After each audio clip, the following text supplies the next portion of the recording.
Okay, so next we have cognitive therapy, right after the behavior therapy, right? Got cognitive therapy. Cognitive therapy focuses on an individual's cognitions or thoughts, right?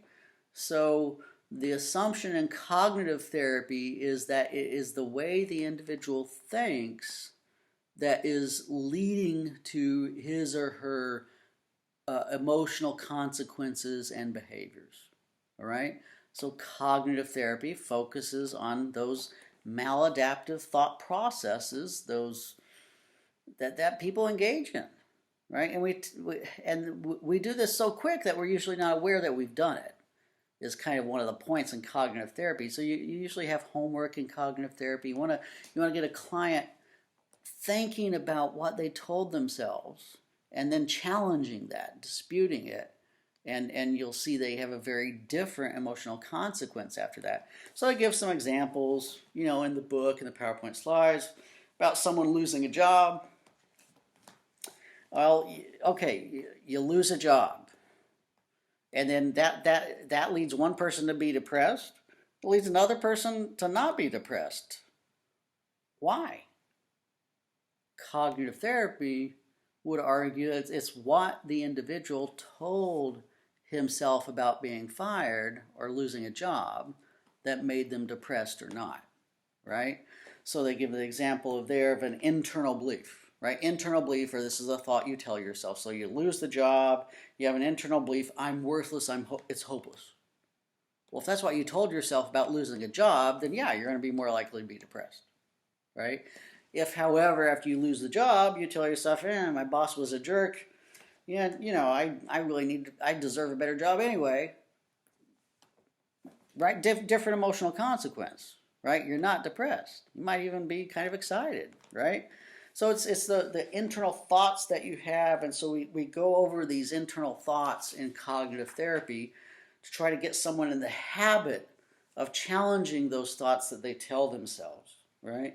In the PowerPoint slides for cognitive therapy, you also mentioned rational emotive therapy. Rational emotive therapy is just a type of cognitive therapy that uses ABCs, and there's a video I posted on this ABC approach too in cognitive therapy. A is the activating event, B is your belief about that event, and then C is the emotional consequence that follows the belief that I had about that event. All right? So the whole point is to identify the activating events in your life. Identify the events that happen in your life, those activating events. Then identify the emotional consequences that follow those. But this is cognitive therapy. So that activating event did not cause that emotional consequence in you. It did not. It is what you told yourself. It's that belief you had about that activating event that led to the emotional consequence you are now experiencing. All right? So, the argument here is that most people aren't really aware of the thoughts they had about the activating event that led them to feel the way they're feeling.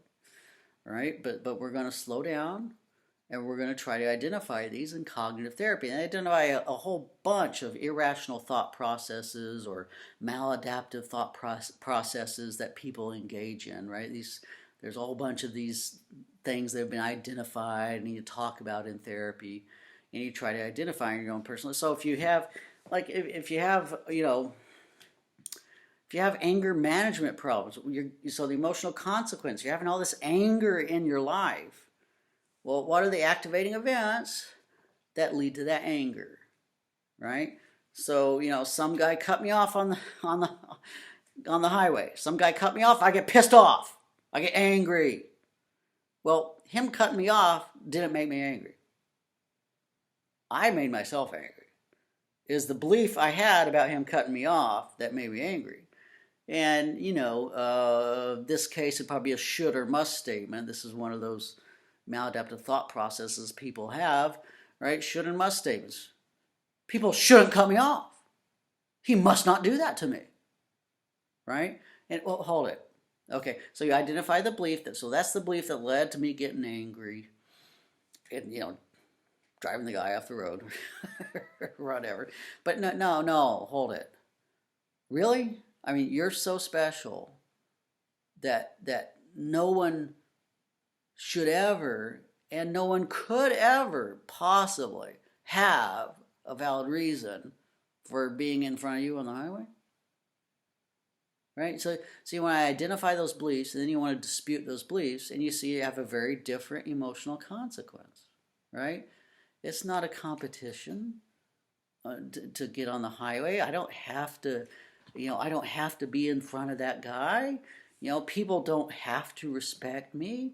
And you have people, well, according to cognitive therapy, people murder over these maladaptive thought processes or these faulty cognitive beliefs. They murder over this, right? Someone disrespects them at the club, right? And they pull out a gun and they kill them. What? So that person disrespected you, but I don't know what the hell they did. They bumped into you or something, right? Oh my God. Well, them bumping into you did not automatically lead to you having to murder them. That's mumbo jumbo. That's bullshit. Pardon my French, right? No. You told yourself you had a belief about them doing that, right? Everybody must respect me. Everybody must respect me. Really, really now, who are you? Right? Hell, not everybody in the world respects the Pope or the president or the governor. What the hell? Who the hell are you that everybody must respect you? So that the only possible option you have is to react violently to them. It's bizarre. It's absolutely. People just have these irrational thought processes all the time. They go by so fast that they're just aware of the emotional consequence they're having. But people die because of this. She must be mine.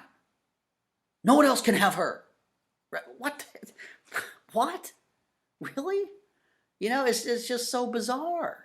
But this, I guess, gets to so cognitive therapy tries to deal with the irrationality that we have as humans and try to train or help people get in practice of identifying and becoming more rational, right? When you're having all these extreme emotional states, what is the belief you're telling yourself that's leading to these extreme emotional states?